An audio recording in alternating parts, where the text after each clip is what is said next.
Hi Beauty Boosters, today I'm going to show you my iconic beachy wave hair tutorial while answering your most popular questions. If you guys are new here, my name is DNP Anisa and I am the founder and owner of Beauty Boost Med Spa located here in Newport Beach, and I'm also an allergen trainer in top 100 injectors in America. If you guys want to learn my techniques and you are a new injector or experienced injector, definitely check out my Patreon, which will be linked below. But let's get into it. I love to prep my hair with a hydrating shampoo because my hair tends to be on the drier side. I also do keratin treatments every 3 to 4 months just to tame the frizz, and I only do the outgrowth of my hair. I leave the ends free of keratin so it doesn't get so flat, and there is some residual keratin in place. I almost never use a regular conditioner. I'm always putting on a hydrating hair mask, mostly because my hair again is dry and I only wash it about 2 to 3 times a week. After coming out of the shower, I put a nice hair dry towel so that way my hair doesn't get too frizzy. You can get that on Amazon. In fact, I'm going to link it in our Amazon link below. And I let it air dry until it's about like 80% dry. I then go in with my Dyson hair dryer and I do a nice rough dry just to kind of just make sure that it's nice and smooth, frizz free.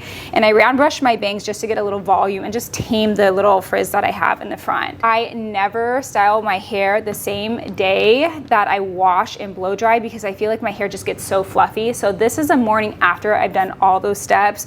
I feel like my hair almost needs to set with a little bit of moisture in the air. Usually when I do this type of hairstyle, I love the Color Wow cult favorite hairspray. This is a great working hairspray, which just basically means that it doesn't have a lot of, actually I don't think any alcohol in it, so it doesn't dry out my hair, it doesn't fade my color, and it doesn't burn the hair. I like to part my hair by first going down the middle and then sectioning off the ends in just like a chunk section with my fingernail. I'm gonna go ahead and clip it up. Then I work section by section. I like to set mine on the maximum heat because my hair can literally take it. Each strand is so thick, and I know this might be a blessing, but it's also a curse to have so much hair that's so thick. It seems to be sometimes unmanageable, but it is 210 Celsius. I believe that's maybe 400 Fahrenheit. And then I usually take it pretty close to the root throughout the bottom half of my hair, and then I leave an inch of the root, and I'll show you this when I get to the top of my hair so it's not too poofy.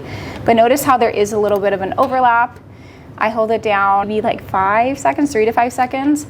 And I'm the type that likes to go all the way to the end so that way you don't have these straight pieces. It just doesn't look good on my type of hair. But let's jump into your guys' questions. So one of the first questions, and actually most popular questions, are what are the pros and cons of owning your own med spa? One of the biggest reasons I opened up my own medical spa in June of 2018, so it's now 6 years old, was that I really wanted to work with like-minded people. I found that when I worked at other medical spas and even plastic surgery, there's a big conflict of who I felt really valued this industry and who wanted to do right by their patients. Not saying that every coworker was not this way, but I found that it was very challenging. So that's when I wanted to go off and do my own thing and build my own team. I felt that I had more control of cherry picking the injectors that I bring into Beauty Boost, not only creating beautiful natural results, but they are very safe while doing it. I also felt that I could have the authority to build a team culture. I love the idea of a teamwork environment that's fun, that you really can look forward to work and be happy at work and be silly and joke and just not be so, buttoned up and sterile and cold and stiff, which is what I was kind of used to. Working as a plastic surgery nurse practitioner, this just allowed me to feel more like myself and comfortable with my colleagues. I also felt by owning a med spa, I could call the shots on what I brought into the office in terms of what really works, and I determined that by not only testing it on myself, but my friends and family. I felt that I could sleep best at night when I offered these type of treatments to my patients, whereas before I was almost forced to offer treatments that I felt didn't provide the best outcome, if any at all. I loved also, as a med spa owner, feeling the liberty to really connect with your patients on a personal level. I'm such a girl's girl. I have a sister and we are obsessed with each other. So I felt like whenever I would treat one of my patients, I was talking to my sister, and I had that liberty to create and maintain that relationship, whereas other medical spas, you never know who you're gonna get as an injector. You just kind of have to go with how their business is set up. And then lastly, I always felt like I had an opinion to tell every business owner of how I felt that the business could be run better, and I never felt heard. So something I wanted to do differently with my business was listen to the employees. I personally always have told my employees that I don't have everything figured out, so I'm always asking them, what do you think? And I really feel that we got our operations and flow down to a craft, and it's still improving, but it just makes that business efficiency so much better. Now let's talk about the negatives.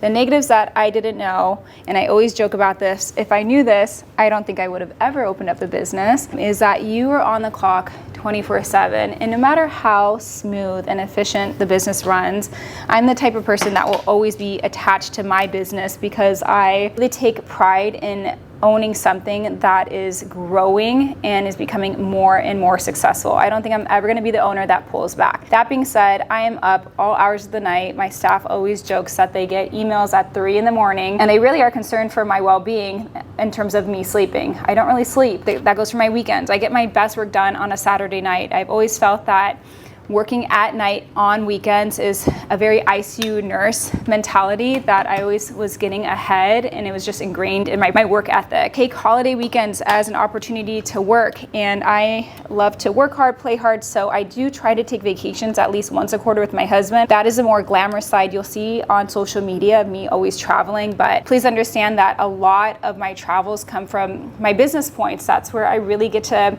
treat ourselves to these flights and hotels, and the expenditure on these trips is very minimal, but it comes at a big price, right? I'm working myself to death. I have severe back pain. This is something I've dealt with since I was 16 years old, and what I do for a living does not help that at all. I was a gymnast and I had a back injury, and then in college I was hit by a drunk driver in San Diego. Moving on, as an ICU nurse, I was carrying really heavy patients and lifting them without a lift team because that was actually cut from the budget in hospitals when I became a nurse.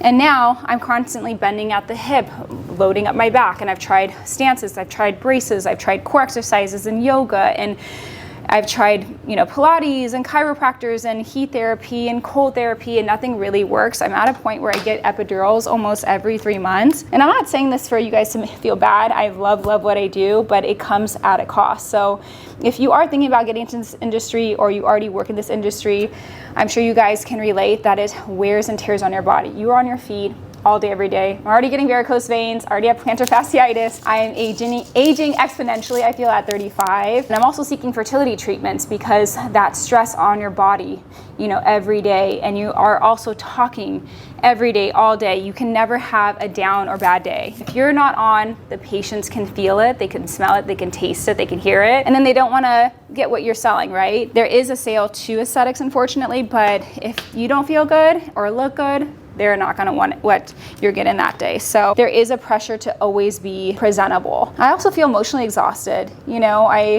I'm obsessed with my husband, but I don't want to talk at the end of the day. I don't want to talk to anybody. My family feels so distant from me because I just don't want to be with them all the time on the weekends. And it's not that I see my family all the time. It's just once a week for an hour and a half, but I'm like nonverbal. I feel like I give all myself to my I feel like I'm gonna get emotional, but I give all myself to my business and my employees that I have nothing left to give to my family. I feel like I've been tired for so long, and everyone's like, well, pull back. You don't have to do it all. You don't. But I think the biggest challenge of owning a business is just constantly finding that right team. And I do have high expectations because I really love what we do in aesthetics, and I really want to put out the best care. And if I don't have that right team in place, I don't feel safe to pull back. And I don't know if I ever will feel 100%, but that's the biggest challenge that I'm trying to struggle with pulling away to build my own family, to put more towards my health and well-being, while also keeping a business that's growing so fast intact. I'm sorry, I didn't think I was gonna cry, but I'm just like so tired. Well, I feel like I've found such a great team now, and I always thank God for what I have. It's managing has never been my strong point. I always, think of myself as a leader, not a manager, and it really rattles my core because I just don't have it in me to always follow up on every little thing. And you need to do that because not everyone's going to see the same exact vision you do, right? And you're really trying to build that culture and that vision and really inspire everyone every day and hope that they do, the things that brings this business together and keep it moving, but it doesn't always happen. I think another big misconception in this industry is that people really think being in aesthetics and owning a medical spa is very sexy, right? You have great hours, you have great pay, you get to do something that makes people feel good. And while most of that is true, I want to just talk about the pay piece. I'm not rolling in dough. My business is very successful, but all of the money goes back into the business. The way that I was able to expand the location and invest so much money in building this out and growing my team is because I saved since day one. And that's really thanks to my business manager, my father, he helps me with finances, and of course my brother too. Otherwise I would have thought I was rich and blown through all of it and would have been on a yacht and then in debt and then maybe not successful. But just know that it's not all that it looks like. I am personally still paying off my student loans. I am also personally still living in an apartment. I'm almost be 36 years old. I only got a new car that I leased with a high payment this year. Before that, I was driving a smart car. I know it might look very glamorous on social media to own it, and it looks really fun, and it is fun, but just know that it's not the biggest cash cow out there. All right, we're gonna do rapid fire questions because we have a lot to get through. The next question is, does Sculptra interfere with facelifts? And I will tell you right here, right now, I used to work in plastics, and I worked with some of the top plastic surgeons in California at the University of California, Irvine, at the medical center, and I connected with at least 5 of them because I was generally concerned of the safety of Sculptra when I was injecting it, because I know I personally want a facelift one day, and if I'm using Sculptra on myself and my patients, I always want to do what's best for them in the long run. I'm not causing more harm than good. I took a pledge as that as a nurse practitioner, so you better believe I'm applying it to aesthetics as well. So they always say that this is actually false. It has not interfered with their facelifts. In fact, I always find this funny when plastic surgeons do offer this service themselves or own a medical spa with this on their service menu. It just really makes you think and scratch your head of why they're talking negatively about this service, and they're always bringing up facelifts. Well, I'm going to tell you right now, not everyone can afford a facelift, not everyone has the downtime of facelift, and not everyone wants a permanent result of a facelift. They just want something to help build the collagen. So Sculptra is completely safe to use. A follow-up question to this is, what about SkinVive and Regeron? SkinVive is a hyaluronic acid, but it has a very, very low molecular weight. So when you inject it into the skin, it is simply just pushing water into the cells through a very specific protein channel. This only lasts in the skin for about 6 months, and then it goes away. Because Regeron is salmon sperm or salmon DNA, these are polynucleotides that help stimulate your skin to literally heal itself through growth factors.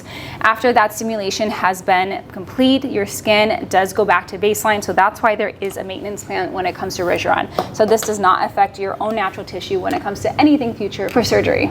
Next question is, how much do nurse practitioners make at my level? This is actually something that I touch base on my Patreon channel. Not only how much do injectors make, but also how much do medical spas make, how much services drive in, which specific services those are, how much each ticket of an appointment should be. So if you want to know more about this, definitely check out my Patreon. Next question is, what do I think about PDO threads? I'm obsessed. I love it because personally I am a full face queen, and there's a lot of full face queens out there who simply just don't want filler to add volume to their face, and we've got to really respect that, because there is really nothing in aesthetics we could do that creates a great lift like threads do.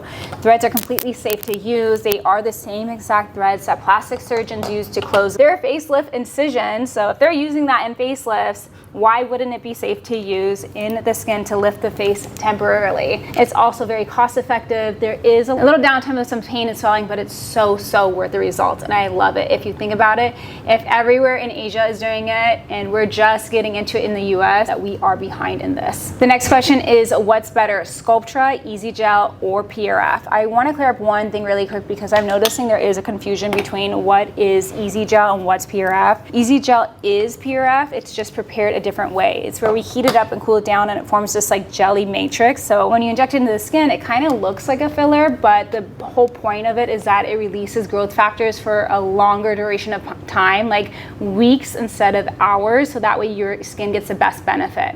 Sculptra is polyl-lactic acid, and it's just grinded up like thread material that when you inject it in the skin mixed with a little water, your skin recognizes it as something foreign, it tries to break it down, and the byproduct is collagen type 1. Now, I really love the combination of both treatments. Both of them are great collagen stimulators. In fact, there are so many collagen stimulators on the market. Sculptra works deep in the dermis and on bone, whereas PRF or Easy Gel PRF works more at that subdermal and epidermal layer. So when combined together, it's literally the best treatments. Next question is, how do you get your feet wet while still in school? And this is something that I also really wanted when I was in nursing school, and the best way to go about it is to start working at a medical spa. Start working as a front desk receptionist, back office assistant, medical assistant, even as a social media manager.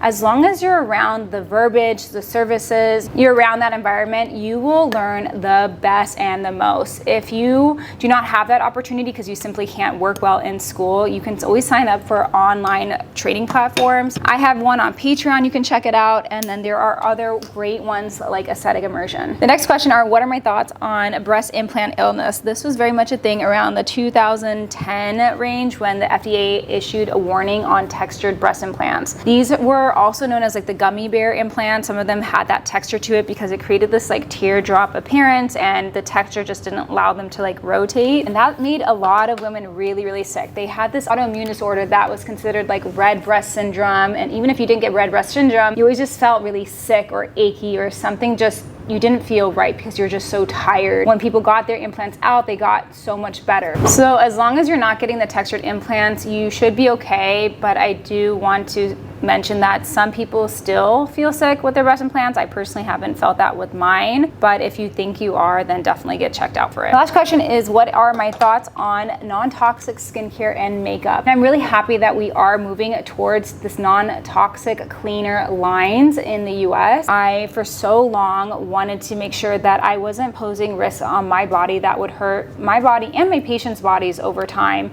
I think we have due diligence to do our research as providers and putting our patients on the safest products, as well as being a leader for our patients in the industry, because they really look to you and doing all the research. That's why I brought in Epicutis. Epicutis is one of the cleanest skincare lines on the market for high-end skincare. It literally only has like 8 ingredients in it. There's no fragrance, no dyes, not even gluten in it. And that's why I love Skin Better so much as well. As far as non-toxic makeup, this is not a huge priority of mine because I am such a Sephora girl where I like to go in and test makeup, but I want to be better. That is a huge goal of mine for this year, especially because I am trying to get pregnant and I don't want any hormone disruptors or skin irritation or respiratory problems when this very important time is coming up. I finally finished it with the Paul Mitchell Extra Body Finishing Spray. I love it because it doesn't weigh down my hair and it gives it a nice shine. And I just do it on like the top layers because if I do it at the bottom, it gets really tangly and knotty. I love this hairstyle for summer. It literally stays for like 4 days and I don't have to wash it. It is my lazy girl, effortless, beachy wave hairstyle that my husband adores. If you like this, please like and subscribe, and I'll see you guys next time.